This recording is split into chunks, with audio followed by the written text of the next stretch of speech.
E-O, E-O. E-O, E-O. E-O, E-O. E-O, E-O.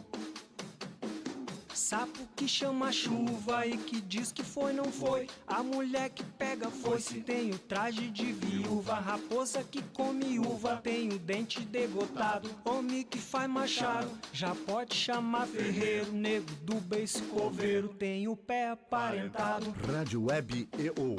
Aqui se faz, aqui se paga. Bom dia, boa tarde ou boa noite. Estamos começando mais um Agro EO Negócios aqui na Rádio Web EO, a primeira rádio web do Brasil. E nesses tempos de pandemia, se fala muito em valorizar os pequenos, em encurtar distâncias. Inclusive, a Emater, ela organizou já uma feira virtual da agricultura familiar, que é uma tentativa de colocar os consumidores em contato com os produtores. Mas isso é só a ponta do iceberg e é a deixa para eu apresentar a nossa convidada de hoje, Bruna Oliveira, ela que é nutricionista ecológica, comunicadora popular, coletora urbana e sócia fundadora da Crioula Curadoria Alimentar. Bom dia, boa tarde, boa noite, Bruna! Oi, Carol. Oi, gente. Tudo certo com vocês? É isso aí, seguimos, porque o agro não para. E daí quem está ouvindo ou vendo a rádio pode perguntar, mas e o que uma nutricionista tem a ver com o agronegócios? Tudo, né? Porque a saúde está no prato.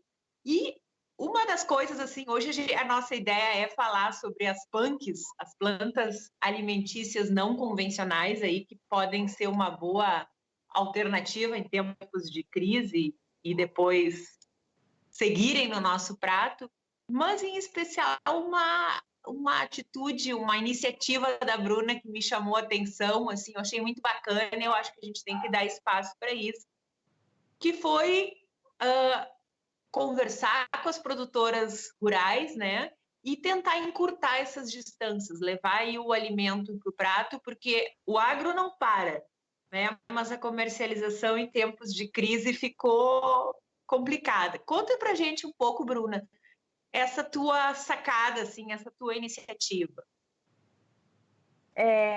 Eu, como tu disse, né, sou sócia fundadora de uma empresa social, a Crioula Curadoria Alimentar.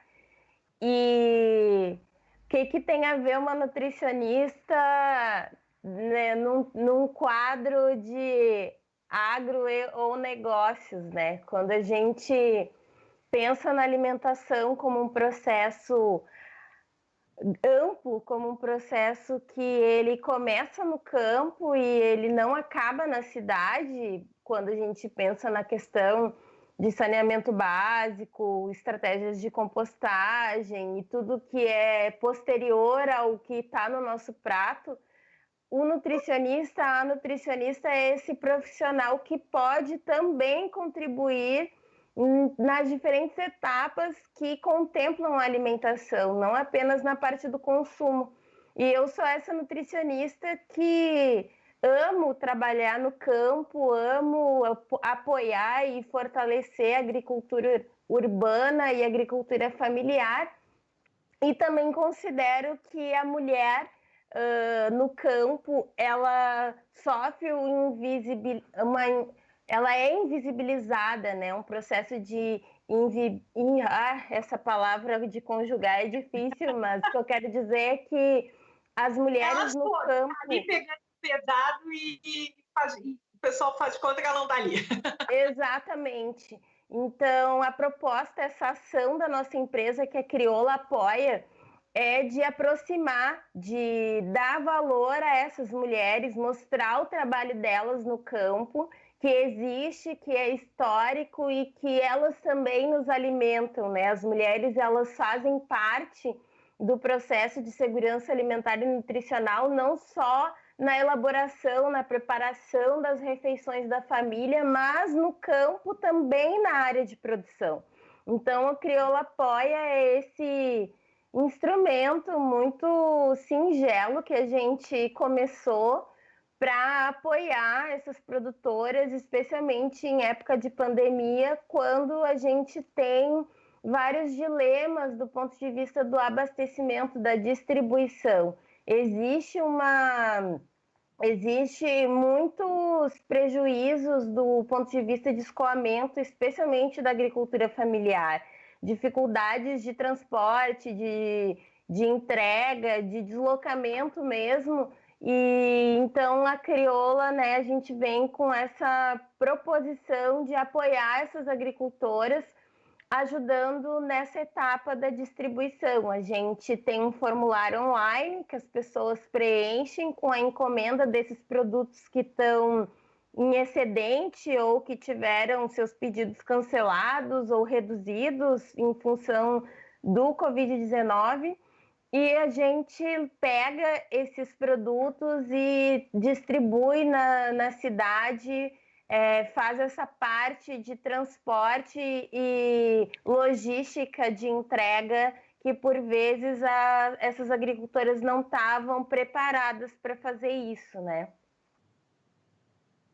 Que legal. E como é que tem sido a aceitação, assim, desse trabalho aí? O pessoal está respondendo, porque o que a gente mais recebe, celular e grupo WhatsApp, não sei o quê, compre dos pequenos, compre dos pequenos. Mas o pessoal acaba na comodidade. Ah, não, vamos ali no grandão que entrega, ou enfim, que tem sempre todo ano as mesmas coisas, né? Como é que o Sim, público está respondendo?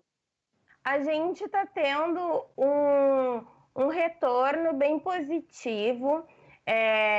A gente começou esse trabalho com uma produtora de pitaias de Lomba Grande, que é uma região de Novo Hamburgo. Ela sinalizou num grupo de WhatsApp que estava com dificuldade de escoar a sua produção, que estava com metade da sua produção ali comprometida antes de nascer, né?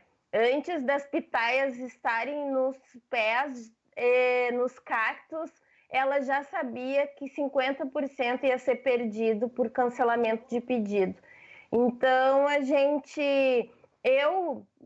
inicialmente foi uma ideia pessoal, assim, eu não ia envolver a empresa nisso, eu ia só divulgar entre os amigos. Gente, eu tô aqui sendo essa ponte de pitaia quem quer pitaia, e muitas pessoas vieram falar comigo em todas as redes sociais. E eu não dei conta, nossa, como assim? Muita gente. E foi aí que eu criei o formulário e conversei com a minha sócia Betina. Vamos tocar isso pela empresa, tomou uma proporção que eu sozinha não vou dar conta. E a gente teve um bom resultado, assim. Agora a gente também está com mais 2 famílias, a família Belé, que produz em Antônio Prado, e a família Bastos, que produz em Glorinha. A Franciele e a Clésia são mulheres incríveis, assim, que têm um coração gigantesco e que eu me sinto muito honrada, assim, em trabalhar com elas, né? Saber que a produção delas é agroecológica. A Fran, uma produtora, assim, referência em plantas alimentícias não convencionais. E o que eu posso dizer é que a gente tem muito campo ainda. O espaço para os alimentos orgânicos, ele é um mercado em expansão, e não só um mercado do ponto de vista do comércio, né? Eu quero dizer assim que a alimentação orgânica, a alimentação agroecológica, e como a gente trabalha na empresa, a alimentação ecológica, ela é uma estratégia de sobrevivência. Em tempos em que as pandemias elas não vão refrear, né, a sua presença na nossa geração daqui para frente. Precisamos ter ações ecológicas, ações que nos voltem a uma sintonia, uma harmonia com com o meio ambiente, né, com os outros seres. E isso não é um papo de hippie, isso é uma estratégia de políticas públicas, uma estratégia de reconfiguração das nossas relações entre nós mesmos e com a natureza. E comprar do pequeno, né, como tu disse, é comprar de agricultores que respeitam a natureza, que não fazem uso de agrotóxicos, que respeitam a sazonalidade que tu mencionaste, né? No mercado grande, a gente tem sempre as mesmas coisas, mas, por exemplo, na família da Fran, todo ano é uma novidade, tá? Não é nem todo ano, é todo mês tem uma novidade de fruta, de hortaliças, de legumes, variedades de batata, variedades de feijões, que isso é saúde, né? Essa diversidade. E saber que quando eu compro o meu alimento, eu estou dignificando o trabalho de famílias, como a família da Fran, como a família da Clese, dá um sentido outro assim, para a alimentação e nutre a gente em outras dimensões que não só as biológicas. Sabe que eu vou confessar para ti, Bruna, e para os web ouvintes aí, que eu sou uma apaixonada pelas punks, né? Pelas plantas alimentícias não convencionais. E logo que me coube apresentar esse programa de agronegócios, eu quero fazer um programa sobre punks. E daí aquela parte do negócio me incomodava e eu dizia, ai, mas eu não posso, porque essa é minha paixão, mas é negócio, punk não é negócio. E daí tava nesses dilemas, assim, e fui assistir uma entrevista do Valdeli Knupp.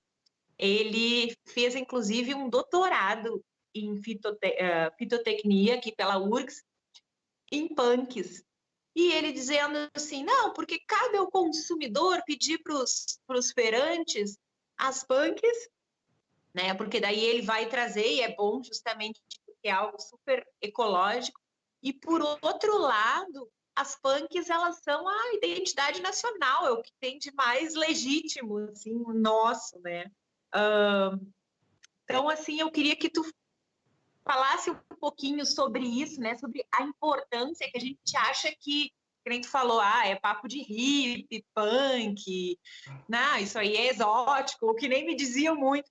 Ela gosta de comer coisa estranha. Mas, na verdade, é o natural, né? É o lógico. A batata ou o tomate que dá o ano inteiro não é o lógico. Exatamente. O professor Valdeli, ele é a referência nessa temática. Há 10 anos esse termo existe.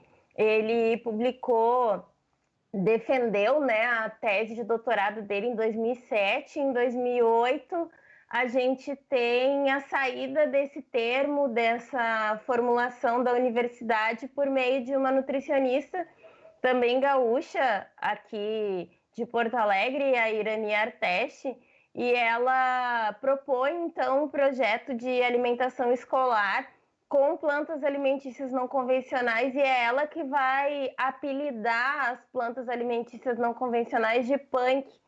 E esse acrônimo, né, PANC, é um acrônimo que também brinca com o movimento punk, né? Um movimento disruptivo, um movimento rebelde, um movimento contra a cultura.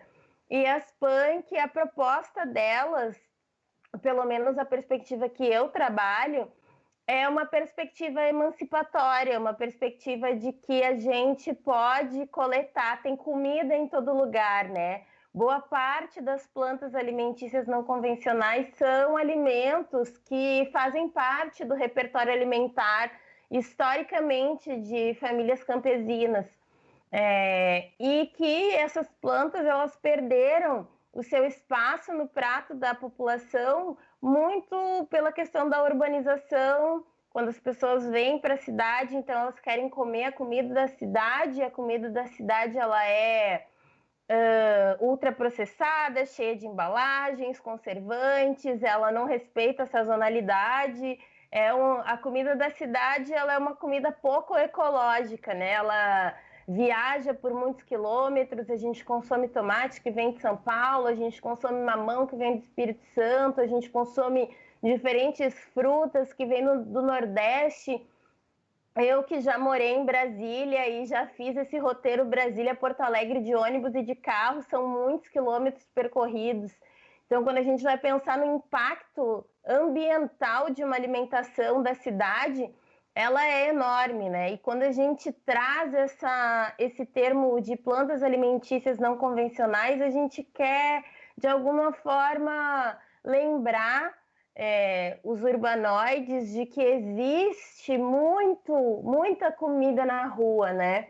Que existe muita comida e muito que a gente precisa conhecer de recursos alimentares alternativos. O Knup ele vai trazer 3 potencialidades dessas plantas: potencialidades ambientais, potencialidades nutricionais, potencialidades ambientais. Quando a gente consome plantas alimentícias não convencionais, e aí exemplos delas, a Ora Pronobis, o mamão verde, a Bertalha. Quem já conhece a Feira de Agricultores Ecologistas e a Feira do Bonfim, tem uma possibilidade de acessar e conhecer muitas dessas plantas que são conhecidas como plantas alimentícias não convencionais. Quando a gente está falando dessa alimentação mais local e emancipatória, no sentido de que se eu reconheço essas plantas, se eu tenho conhecimento sobre elas, eu posso fazer uma prática ancestral da nossa espécie, que é a coleta.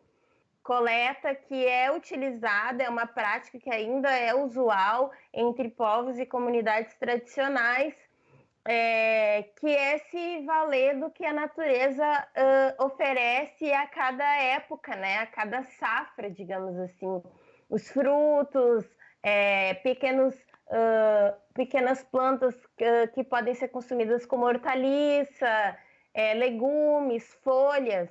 Existe uma variedade enorme de recursos alimentares, de alimento, que podem se transformar em comida a partir do momento que a gente incorpora ela nos nossos hábitos alimentares. E tem toda uma sabedoria, né, da questão, assim, por exemplo, o pinhão, né? O pinhão dá no inverno, porque é no inverno que a gente precisa de energia, então não vai comer pinhão no verão, assim. Como é que é essa... Porque eu acho que a gente está muito dentro daquele moldezinho, né? Que acha que é alface, tomate, sei lá. Então, assim, como quebrar isso, né? De repente fazer construir esse novo olhar, né? Parar com esse preconceito e botar o mato no prato, que não é mato, né? Sim. Que não é mato, que é pura vitamina. As pessoas elas têm diferentes disfarces, né? Por exemplo, o Knup ele fala que a monotonia do prato é a monotonia do campo. E que, como as pessoas na cidade não pedem essas plantas, os produtores eles não levam para a feira ou não produzem. E aí eles não produzem porque as pessoas não pedem, e as pessoas não pedem porque elas não conhecem. Então fica um ciclo que se retroalimenta e esse ciclo nos distancia das plantas, né? A ida nas feiras, e aí eu vou dizer assim, especialmente as agroecológicas e orgânicas, em Porto Alegre a gente tem muitas feiras, boa parte dessas feiras agroecológicas estão em bairros mais elitizados, e também é uma intenção da nossa empresa, e não só da nossa empresa, como de alguns movimentos, de popularizar as feiras agroecológicas, né, para que elas também estejam presentes em bairros periféricos, também estejam presentes de uma forma mais capilarizada na cidade, porque esses espaços são espaços seguros onde as pessoas podem acessar diferentes alimentos, acessar novos alimentos de uma forma que elas se sintam seguras, né? em feiras tradicionais e nessas feiras modelo, como tem em muitos bairros, uma vez por semana, normalmente os alimentos mais baratos são os alimentos que estão na época, são os alimentos que estão sendo produzidos localmente. É importante a gente conhecer os ciclos, e aí os mais antigos, nossos pais, avós, tios, os próprios feirantes podem ajudar nesse processo de aprendizagem, que a gente pode pesquisar por que os alimentos, por que as frutas cítricas, por exemplo, elas aparecem no outono, que elas são ricas em vitamina C, que vai nos ajudar no nosso perfil imunológico para a entrada do inverno, onde a gente vai ter vários alimentos calóricos, como tu disse, pinhão, milho, abóbora, a gente também já está encontrando, e como essa diversidade, esse perfil de alimentos, ele vai se transformando. E aí a gente vai ter diferentes frutas na entrada da primavera, verão, vamos ter muitas frutas mais aquosas, mais suculentas, porque a gente precisa ter acesso à hidratação no verão, né? Então, a natureza é sábia, né? E os alimentos, as plantas que se desenvolvem em cada estação são aquelas plantas que contêm em si nutrientes e substâncias bioativas que vão contribuir para que a gente viva essas diferentes fases do tempo no território. Quando a gente consome só o que vem do supermercado, só o que não respeita a sazonalidade, né? Ter tomate o ano inteiro, alho o ano inteiro, cebola o ano inteiro. E aí a gente tem sim essa cultura, esse hábito também de incluir cebola e alho, por exemplo, em todas as nossas preparações. E quem sabe a gente pode mudar, né? E aí, trazendo o exemplo que tu trouxe do hibisco, que todo mundo consome como chá, normalmente compra nas caixinhas e que nas feiras é comercializado o fruto, né? O cálice do hibisco. Que a gente pode fazer diferentes preparações, pode fazer chutney, pode fazer molho salgado, pode fazer geleia, pode fazer o próprio chá, pode rechear, enfim, tem diferentes possibilidades com o hibisco, que pode ser um ingrediente culinário, como pode ser nosso tempero, como pode ser base das nossas preparações. Um outro exemplo que eu gosto muito de dar é a da bananeira, que o nome científico da bananeira é musa paradisíaca, e eu brinco que ela é uma musa mesmo. Ela é uma musa linda que nos oferece o cacho de banana, que a gente pode consumir verde ou maduro, e a gente pode consumir o coração ou umbigo da bananeira, a gente pode consumir depois dela já ter dado o cacho e o seu coração, o pseudocaule também é comestível, e todas as outras partes da bananeira que a gente pode colocar, por exemplo, para irrigação, estratégia de irrigação nos nossos canteiros. Quem conhece agrofloresta sabe da importância de uma bananeira numa linha de um sistema agroflorestal. Então, a banana, que é convencional, ela tem partes não convencionais, e aí conhecer isso, nossa, nos traz uma emancipação gigantesca, né? Nos faz não depender. Eu acho que essa relação de dominação ou dependência da natureza é que a gente precisa desconstruir. A gente precisa construir uma relação harmônica, e essa relação pode começar pelo prato. E aí eu incentivo as pessoas a conhecerem espaços agroecológicos agora, em época de isolamento. Eu sei que é difícil, mas conheça não só a minha empresa, Crioula Curadoria, a nossa ação Crioula Apoia, para a gente aproximar agricultoras de famílias e populações que precisam ser abastecidas e não podem sair por questões de estarem no grupo de risco ou fazer parte de estar junto com alguém que é do grupo de risco ou ser trabalhador da saúde. A gente tem muitos cuidados a serem tomados, né? E essas iniciativas de entrega de cestas, as feiras que permanecem abertas por serem serviço essencial, são todos espaços que podem nos ajudar a sair do supermercado, deixar essa crença de que o supermercado ele é mais limpo ou ele é mais seguro do que uma feira. Isso não é verdade. Muito pelo contrário, né? O supermercado é um lugar fechado. Olha só que lugarzinho para se desenvolver os vírus, né? Ambiente controlado, sempre ali, é quase um viveiro de vírus. E a feira é um espaço ao ar livre, né? A gente estava comentando antes de começar o programa, a Feira Agroecológica do Bonfim, né, que acontece nos sábados pela manhã, ela ganhou mais uma rua, assim, espalhou muito bem as bancas, todas isoladas, a pessoa pede numa quina da banca, paga no outro, não tem contato, e é um jeito de rever, assim, os preconceitos, né, no prato. A crioula nasceu também um pouco disso, né, Bruna, de querer desfazer esse preconceito que as pessoas têm com o diferente, né, com o desconhecido. É isso?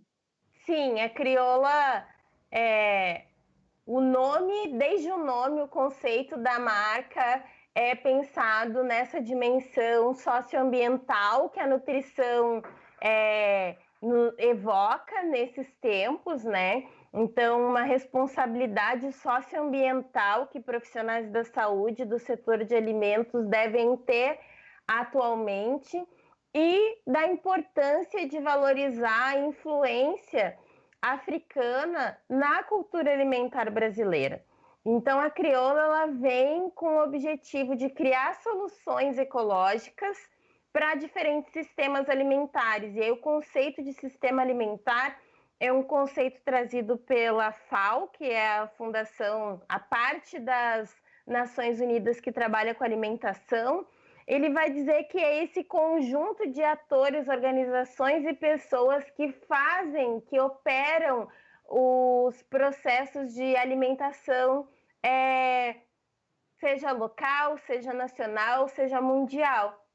Então, quando a gente pensa num sistema alimentar local, num sistema alimentar individual, a crioula ela vem para ajudar a pessoa a identificar espaços em que ela pode, por exemplo, iniciar uma horta comunitária, ou ela pode reconhecer as plantas alimentícias não convencionais, ou um restaurante que queira criar um menu vegano, né? A nossa empresa é uma empresa vegana, então pensar em produzir conteúdo para esses produtores. Hoje a gente trabalha com a loja da Reforma Agrária no mercado público e com a família Belé, que faz parte da feira de agricultores ecologistas. A gente produz conteúdo para eles, ajuda nessa educação alimentar e nutricional das pessoas, que é uma educação ecológica. A gente chama de alfabetização ecológica por meio da alimentação. A pessoa sabendo que, bom, eu posso comprar no supermercado, mas se eu comprar na feira, eu vou estar ajudando os produtores locais da minha região. Eu vou estar fazendo com que um alimento que viajaria mais de 2.000, 3.000, 4.000 quilômetros para chegar até a Ceasa daqui, ele veio a 100 quilômetros de distância, né? E um produto cultivado numa matriz agroecológica. Então, todos esses insights que num primeiro momento pode parecer custoso, pesado, dentro de uma rotina, a gente trabalha muito, corre muito, mas quando a gente vê que é mais próximo de nós do que a gente imagina, que é mais fácil incluir esses processos de sustentabilidade no nosso dia a dia, isso vai transformando a nossa forma de relação, vai transformando a forma como a gente se relaciona com as outras pessoas e vai transformando o planeta, porque o planeta é feito das nossas relações, né? E o fórum, eu faço parte do Fórum Gaúcho de Agricultura Urbana e Periurbana, e é um fórum muito ativo, por exemplo, que ajudou na implementação da Lei Estadual de Agricultura Urbana que está trabalhando na regulamentação da Lei Municipal de Agricultura Urbana, que vai contribuir para que mais pessoas possam ter suas hortas comunitárias, como a Horta da Lomba do Pinheiro, que é um exemplo. Desde 2011, em parceria com a Emater, vem produzindo alimentos e trabalhando com a Unidade Básica de Saúde da região, com os outros moradores. Tudo isso são soluções ecológicas nos sistemas alimentares e tudo isso faz parte dessa transformação social que a gente acredita. Eu sempre digo que a alimentação é uma revolução gentil, porque não tem nada mais gentil do que comer com quem se gosta, cozinhar para quem se gosta, e esse processo, desde o campo, ele pode ser gentil. A gente pode ser gentil com os produtores, com os agricultores, quando a gente decide e tem essa possibilidade de escolher para onde o nosso dinheiro vai, para onde as nossas decisões vão, para onde o meu ativismo vai. Então, a Crioula, ela é essa empresa que produz conteúdo na internet, que participa de iniciativas como Slow Food, o Fórum Gaúcho de Agricultura Urbana, que produz produtos beneficiados a partir de plantas alimentícias não convencionais. A gente também é feirante, vai para a feira vender produto que a gente faz com coração de bananeira, com capuchinha.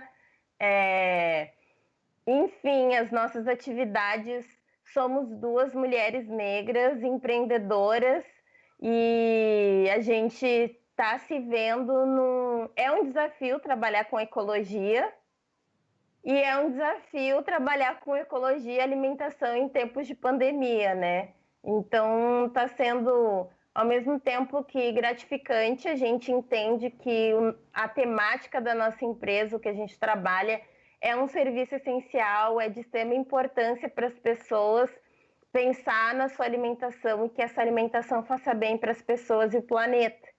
Então, é um resumão, assim, do que a gente faz para as pessoas entenderem o que a gente quer dizer quando a gente está falando em criar soluções ecológicas, né? São muitas possibilidades. Ai, que legal.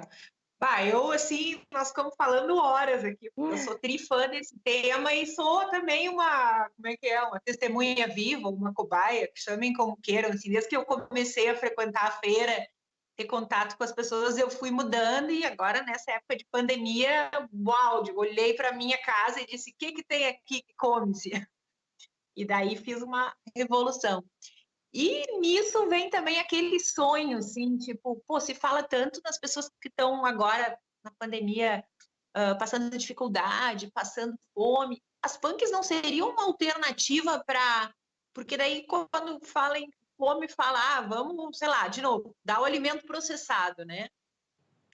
A gente não poderia plantar na frente da sua casa, plantar nas praças, fazer uma capacitação para as pessoas poderem comer o que está ali, que a natureza está oferecendo, né? Tu mesmo és coletora, a gente não pode fazer coletas, coletas coletivas, ensinar esse pessoal que está com fome, que tem comida à disposição. Sim, é um sonho, na verdade, poder pensar em processos educativos nesse sentido. Eu sou uma nutricionista ecológica e também social.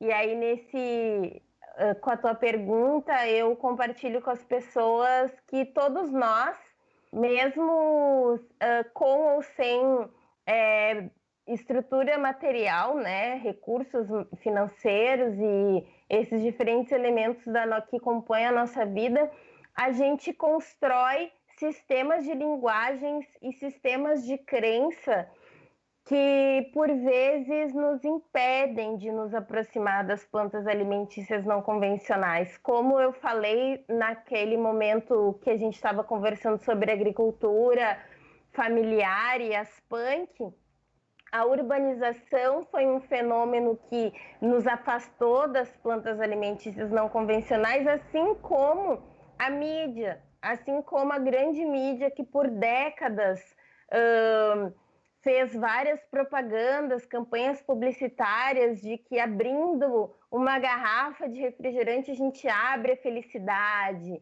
de que abrindo pacote, né, que a gente abrindo a embalagem de certos iogurtes ou bebidas lácteas é o mesmo que fazer um bifinho para as crianças.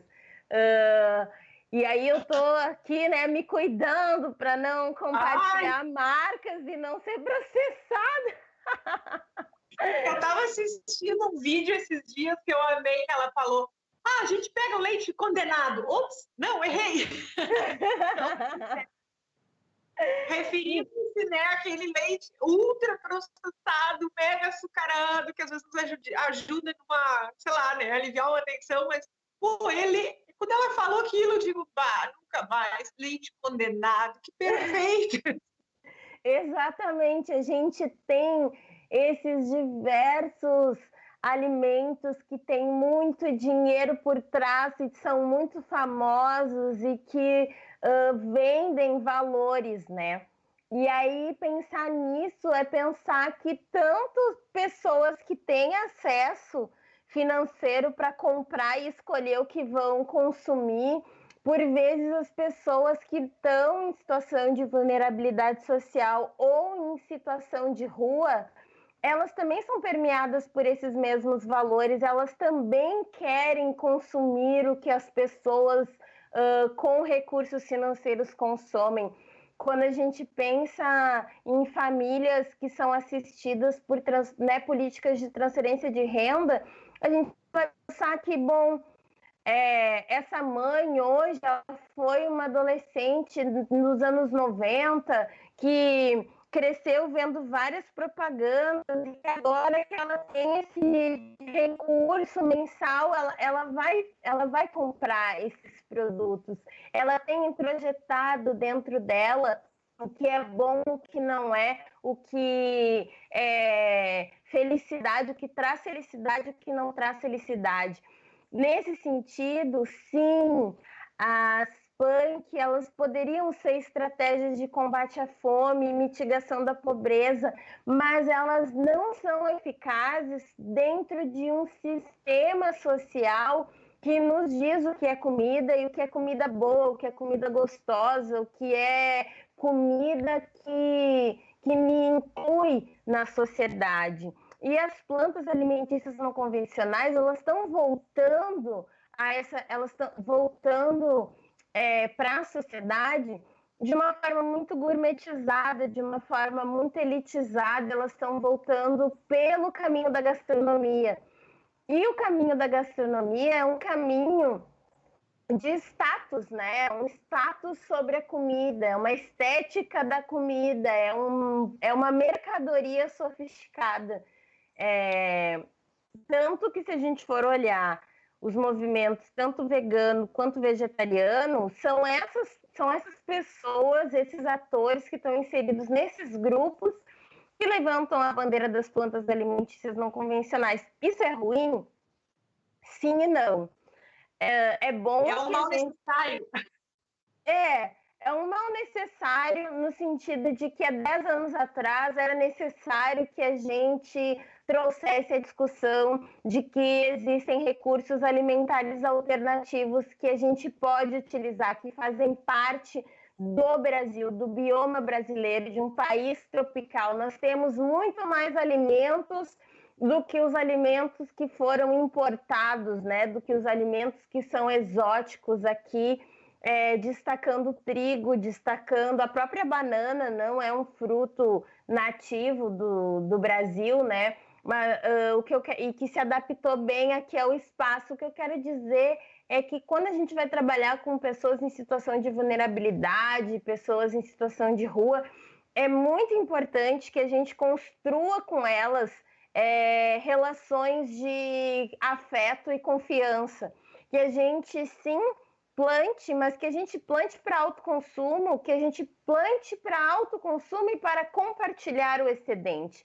Que a gente, não só as pessoas que não de uma forma vertical, que eu quero dizer assim, né? Assistencialista, é claro que atualmente, pela urgência da pandemia, a gente precisa de campanhas de arrecadação de comida, de doações de marmita, mas ao mesmo tempo a gente precisa criar espaços de conversa e de ação prática, de ação direta junto com essas pessoas.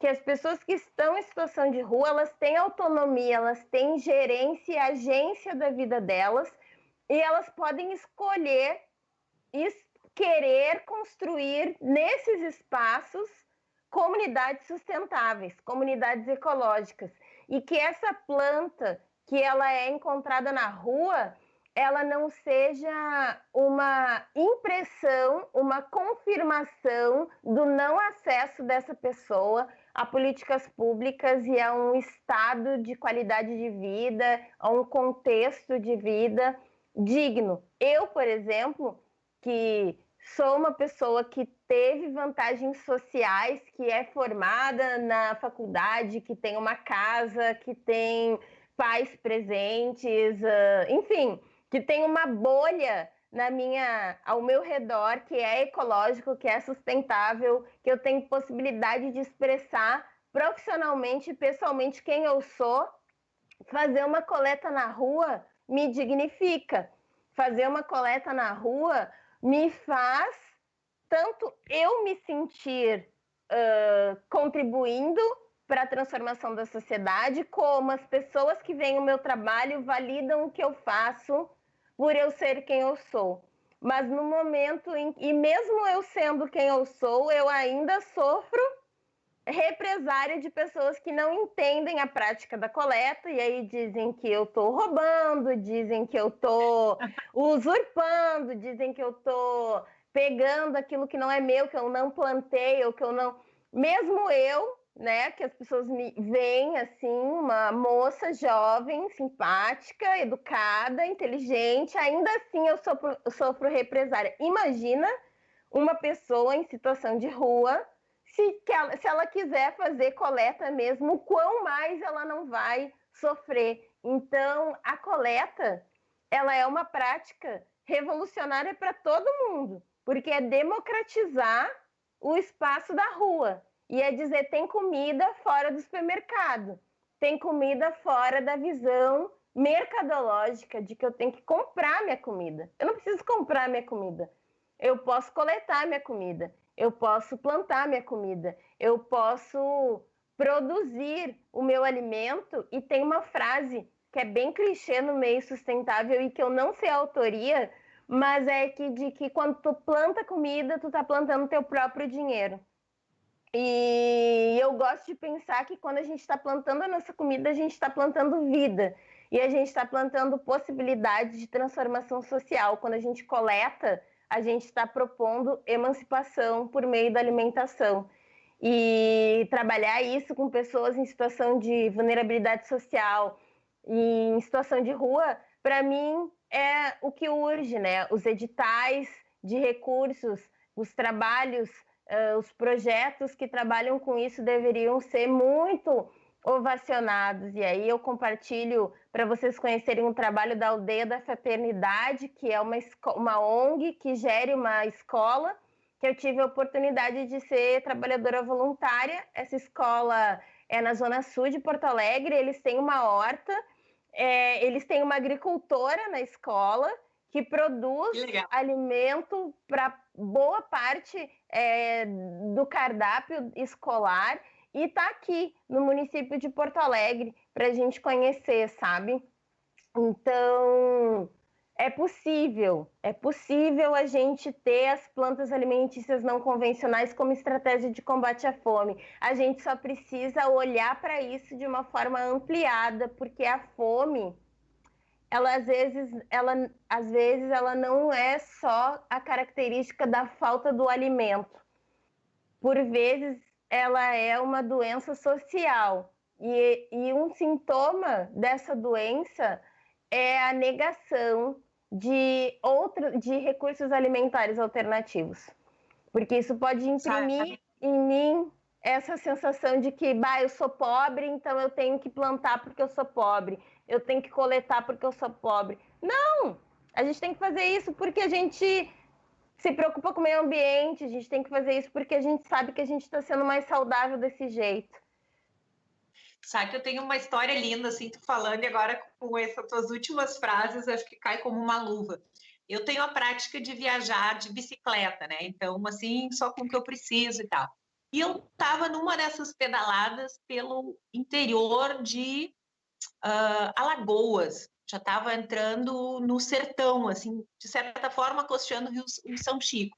E comecei a ver aquelas plantações de palma, plantação de palma, plantação de palma.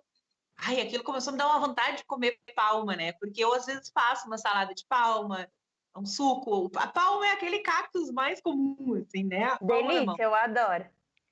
E daí, quando a gente chegou numa casa, a gente foi pedir água, um pessoal muito simples ali, já era sertão, assim, e a moça veio conversar, nos trouxe água gelada e tal.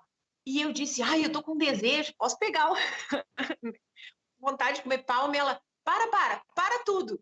Crianças, venham cá. Chamou as filhas e disse, olha só o que a galega vai falar. Eu disse, ué, né? Eu repeti que tava com vontade de comer palma e tal. Daí a senhora disse assim, viu, filha? Ó, crianças, né?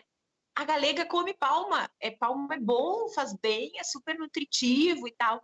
E as crianças ficaram olhando assim para mim como se eu fosse um ET. Depois saíram correndo e ela me disse, não, eu sou agente de saúde comunitária, a gente tenta introduzir, né, esse hábito de comer a palma, só que o pessoal diz, não quero, porque isso é comida de gado. Veio o que tu falou, assim, é como se comer aquilo colocasse um povo que já é sofrido, assim, pela falta de água, de recursos, de tudo, na condição de gado, assim. É uma cena que eu nunca vou esquecer na minha vida, assim. Tomara que as crianças tenham coragem de botar no prato, né? Enfim, porque é aquela coisa, a galega, né, a estrangeira, a gringa, que todo mundo acha que eu sou gringa, tava lá querendo comer um negócio de gado. Então, eles, teoricamente, a mãe achou que eles iam valorizar, né? Impressionante isso. E a gente pode ser agente de transformação, né? Nesse sentido, o fato de tu ter... para mim, encontros são sempre potentes. Eu sou uma pessoa que eu gosto muito de conversar, eu gosto muito de trocar ideias com as pessoas, eu gosto muito de estar coletando e alguém me pergunta o que eu estou fazendo e eu já converso, eu já compartilho. Para mim, isso tem um grande valor. E o fato dessa pedagogia do exemplo, né? Quando tu tá ali andando de bicicleta, fazendo o teu tour, e tu pede para a pessoa algo que ela não dá valor, porque possivelmente aquelas plantações de palma era para alimentar gado, era para alimentar os animais e não para comercializar numa feira, a gente mostra que é algo cotidiano, que é algo de pessoa para pessoa, né? É óbvio que o impacto da pedagogia do exemplo, ela é uma pedrinha que cai na água e vai reverberando. A gente não sabe o que essas crianças fizeram com essa experiência depois disso, mas com certeza essa experiência te marcou e te transformou para fazer outras coisas, né? E para mim isso também aconteceu. E as minhas crianças, na minha história, foram comunidades quilombolas no norte do Goiás, em que eu fui estudar as punk e para mim eram punk, para eles eram plantas e nem eram plantas alimentícias, eram plantas que faziam parte do espaço. E aí se dá conta disso, né? Que essas famílias que consomem gergelim, farinha, diferentes tipos de abóbora, diferentes tipos de feijão, eu fui questionada na minha qualificação de mestrado por que não tinha um capítulo sobre fome no meu trabalho com quilombolas, num pressuposto de que o fato da gente estar trabalhando com quilombolas, necessariamente a gente está trabalhando com escassez. Para mim, isso é um racismo institucional, né? Um preconceito gigantesco, porque a abundância daquelas famílias era enorme. E ainda assim, eu fui com mais um filtro de preconceito, porque eu fui querendo saber quais eram as punk do repertório alimentar daquela realidade. Enquanto eu era não convencional naquela realidade, eu era estranha que ficava comendo mato. Mesmo para eles, as punk tinham essa visão de mato, e não porque não sejam punks ou porque não sejam. São plantas que têm diferentes funções em diferentes territórios. São plantas que fazem parte do conhecimento dessas pessoas e não necessariamente está no prato delas. E é um preconceito urbano, digamos assim, em relação ao campo, quando a gente imagina ou cria um mito de que todos os povos e comunidades tradicionais fazem uso de punk e comem punk. Tipo, não. Primeiro, porque se uma planta faz parte do repertório alimentar de uma população, não vai ser não convencional para aquela população. Segundo, porque esse termo é um termo urbano e acadêmico, né? Ele foi criado na universidade, foi criado numa universidade de uma capital. Então, a forma como ela vai se disseminar para as pessoas é um jeito. A gente criou uma lente que é super positiva, porque a gente está falando sobre esse tema agora, né? Mais pessoas vão poder conhecer essas plantas que são alimentícias e são não convencionais para elas e vão tornar elas convencionais, vão tornar elas recursos alimentares para sua vida, e nesse caminho de incorporação vão estar criando práticas ecológicas por meio da alimentação. Isso é lindo, assim, é muito inspirador. Que isso muda muito de região para região, né? Eu, enfim, também acho que tenho na genética, assim, na ancestralidade, um pouco disso, que a minha mãe era do Rio de Janeiro. Então, quando ela veio para o Sul, eu desde criança era acostumada a comer caruru. Caruru, que é um, entre aspas, um inso que tem aqui na calçada. Uma vez eu fui coletar ali perto acho que perto do Parque do Marinha do Brasil, as pessoas aqui, tu tá arrancando mato no meio da rua. Tipo, não, quero plantar lá em casa. E aqui no Sul é punk, mas no Rio, as primas da minha mãe estavam, ai, que delícia e tal, diz que lá tem feira. Então, isso também, assim, né, valorizar, é importante começar a quebrar, né, todos esses show preconceitos, show pré, não sei, ideias que a gente tem ali, tem que experimentar, né, Bruna? Sim, a gente nasce em relações socialmente estruturadas, né? Quando a gente chega no mundo, o mundo já deu suas regras, a gente é que tem que se adaptar, né?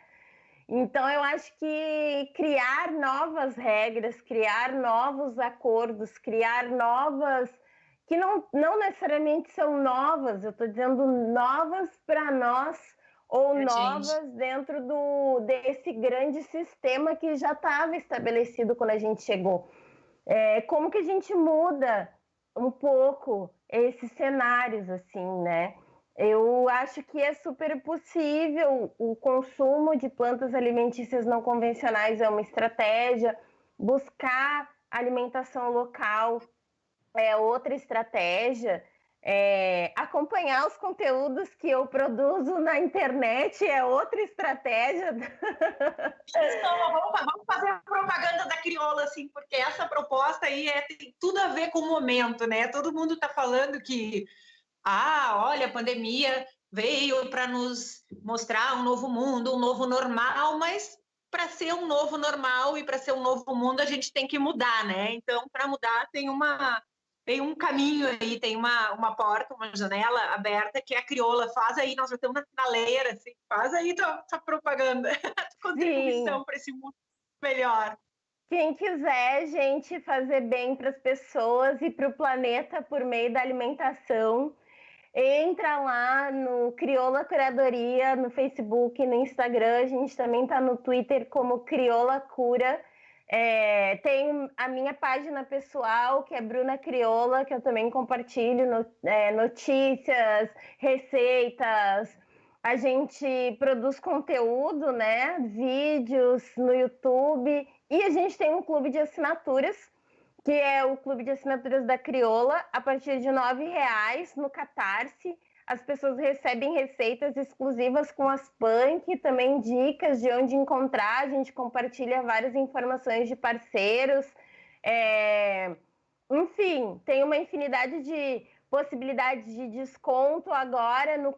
A gente vai fazer um curso, né, sobre plantas alimentícias não convencionais. Então, quem quiser saber mais sobre esse tema, reconhecer essas plantas, identificar essas plantas, cozinhar essas plantas, a gente não vai poder comer junto, porque diferente dos cursos presenciais, no curso online só eu mostre como.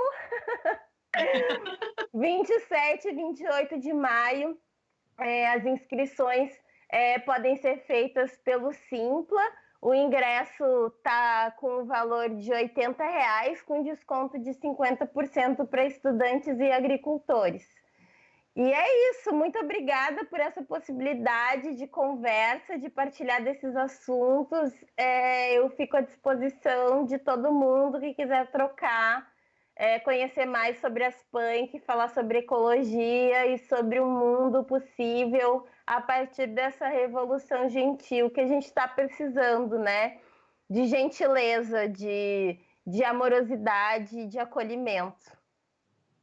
E lembrando que aquele também é super chavão, né?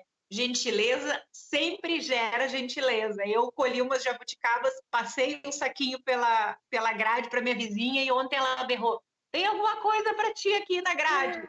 Ela me devolveu aí meia dúzia de bergamotas maravilhosos. Ai, que delícia! Aí eu digo, eu me sinto abençoada por essa oportunidade. Mas, olha, tem 2 minutinhos. Como tu é nutricionista, né, a gente acabou falando, as punks, elas são uma baita oportunidade de tu transformar o mundo, de tu ajudar as pessoas, mas também uma baita oportunidade de se nutrir, né, de reforçar sua imunidade, de estar mais saudável por essa diversidade, né? Sim, as plantas alimentícias não convencionais, pelo fato de serem produzidas em espaços diversos, né, elas adquirem resistência a intempéries e essas resistências se expressam por meio de uma concentração maior de micronutrientes, que são vitaminas e minerais, e outras substâncias bioativas, como antioxidantes, e outras substâncias que fazem super bem também para o nosso corpo. Então, quando a gente se alimenta de plantas da estação, a gente está se alimentando de alimentos que têm os nutrientes necessários para suprir as nossas demandas e também nos proteger. E quando a gente faz uso de plantas alimentícias não convencionais, a gente está incorporando uma diversidade nutricional muito maior, porque uma alimentação saudável, ela vem por meio da qualidade e da variedade dos alimentos. Quanto maior o número de plantas que a gente conhece, maior é a possibilidade de fontes nutricionais saudáveis que a gente tem. Então, eu super indico o uso de plantas alimentícias não convencionais também do ponto de vista nutricional, que faz bem para o nosso corpo. Legal, Bruna. Poxa, foi um prazer aí conversar contigo. Acho que os web ouvintes também adoraram. Nós vamos ficando por aqui nesse Agro Negócios. E fica a dica, né? Abra a sua mente, abra a sua boca para as plantas alimentícias não convencionais. Você vai estar ajudando o planeta, ajudando o próximo e se ajudando, que é importante, se amando através da alimentação. É isso aí, fica por aqui o nosso Agro Negócios de hoje, aqui na Rádio Web, a primeira rádio web do Brasil. E eu espero você semana que vem.